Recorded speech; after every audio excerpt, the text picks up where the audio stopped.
How big was that fish you caught? This big? This big? This big? Without photographic evidence, there's nothing that proves you caught a whopper. And that's been true since the dawn of fishing.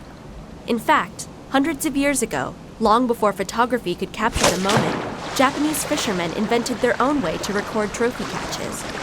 They called it gyotaku.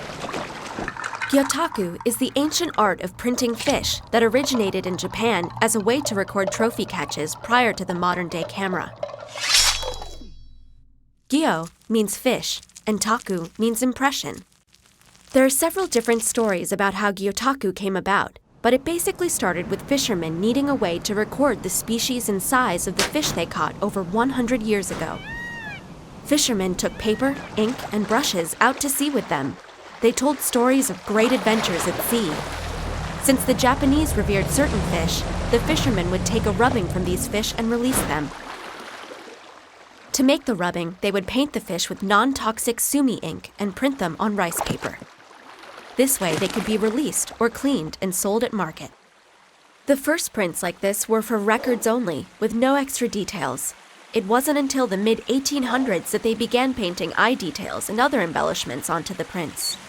One famous nobleman, Lord Sakai, was an avid fisherman, and when he made a large catch, he wanted to preserve the memory of the large red sea bream. To do so, he commissioned a fisherman to print his catch. After this, many fishermen would bring their gyotaku prints to Lord Sakai, and if he liked their work, he would hire them to print for him. Many prints hung in the palace during the Edo period. After this period, gyotaku was not as popular and began to fade away.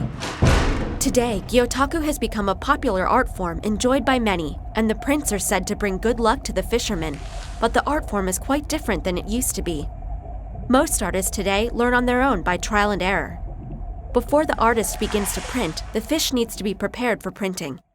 First, the artist places the fish on a hollowed-out surface. Then the artist spreads the fins out and pins them down on the board to dry. They then clean the fish with water. When it comes time to print, there are two different methods. The indirect method begins with pasting moist fabric or paper onto the fish using rice paste. Then the artist uses a tampo or a cotton ball covered in silk to put ink on the fabric or paper to produce the print. This method requires more skill, and great care needs to be taken when pulling the paper off the fish so the paper doesn't tear. In the direct method, the artist paints directly on the fish and then gently presses the moist fabric or paper into the fish. With both of these methods, no two prints are exactly alike, but both reveal dramatic images of the fish.